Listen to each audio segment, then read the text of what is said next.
తెలుసు. గోదావరి కృష్ణనీళ్ళు దక్కకుండా తరలిపోతే తల్లి సనుబాలకు నోచని పిల్లల్లాగా తెలంగాణ బిడ్డలు రోధించారు. కరువుల కాటకాలకు గురయ్యారు.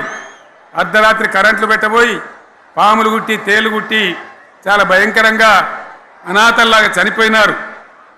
ఆ రకంగా జరుగుతూ ఉంటే ఇక్కడ ఉన్నటువంటి ఆనాడు కాంగ్రెస్లో టీడీపీలో ఉన్నటువంటి నాయకులు పదవుల కోసం పెదవులు మూసిండ్రు తప్ప ఏనాడు నోరు తీసి కొట్టాడలేదు. గులాబీ జెండా ఎగిరేదాకా కనీసం తెలంగాణ సోయిని కూడా ప్రదర్శించలేకపోయినారు. మీ అందరికీ తెలుసు, తెలంగాణ కోసం అవసరమైన ప్రతి సందర్భంలో పదవులు త్యాగం చేసిన వాళ్ళు బీఆర్ఎస్ బిడ్డలు అని చెప్పి నేను గర్వంగా మనవి చేస్తూ ఉన్నా.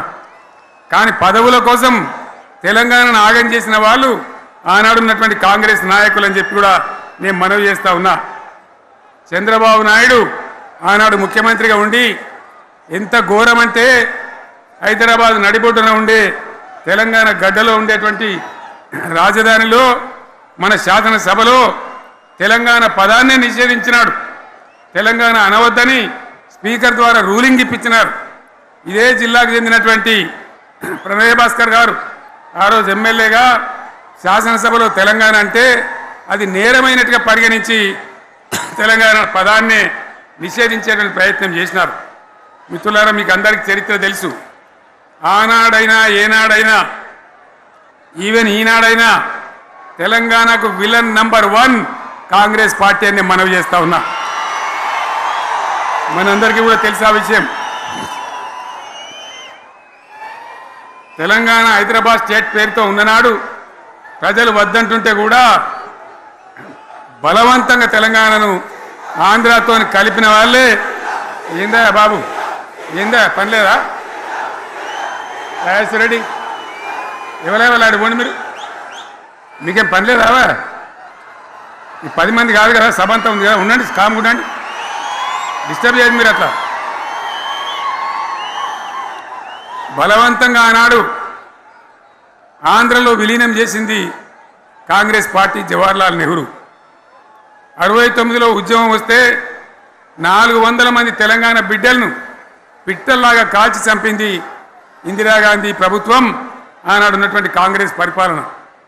మళ్ళీ 2001 నుంచి మనం విజృంభిస్తే నంగనాచిలాగా ఇదే కాంగ్రెస్ వచ్చి మన బలాన్ని మన ఊపును చూసి పొత్తు పెట్టుకొని తెలంగాణ ఇస్తామని నమ్మబలికి మనతో పొత్తు పెట్టుకున్నది కూడా మీరు చూసినారు. మళ్ళీ ఎగ్గొట్టే ప్రయత్నం చేసినారు. 14 ఏళ్ళు ఏడిపించినారు. అది మీ అందరికీ తెలుసు.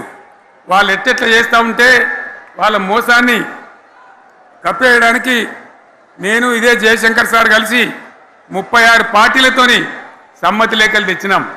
దేశ రాజకీయ వ్యవస్థను మొత్తం ఒప్పించినాం. కాంగ్రెస్ మెడలు వంచినాం.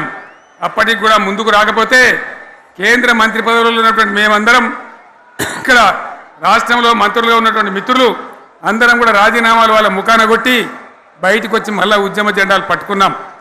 ఆ తర్వాత కూడా కదిలిసి రాకపోతే నేను ప్రాణాలకు తెగించి చివరికి ఆమరణ దీక్షకు మునుకున్న సంగతి కూడా మీకు తెలుసు.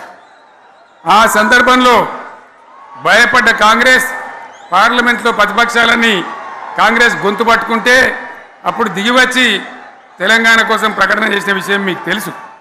మళ్ళీ ప్రకటన వెనక్కి తీసుకొని మళ్ళా వెనుకకు పోయినారు. ఆ తర్వాత సకల జనుల సమ్మె కావచ్చు, సాగర హారాలు కావచ్చు, వంట వార్పులు కావచ్చు, అనేక రూపాలలో విజృంభించి మళ్ళీ భయంకరమైన పోరాటం చేసినాం. మళ్ళీ 3 ఏళ్ల తర్వాత వాళ్లకు రాజకీయ అవసరం ఏర్పడి ఆనాడు వచ్చి మళ్ళీ తెలంగాణ ఇస్తామని ప్రకటించి వాళ్ళకి ఇష్టం లేకపోయినా తెలంగాణ సృష్టించినటువంటి ఆ సుడిగార్పులుగా తట్టుకోలేమని భయపడి తెలంగాణ ఇచ్చిన విషయం కూడా మీకు తెలుసు. తదనంతరం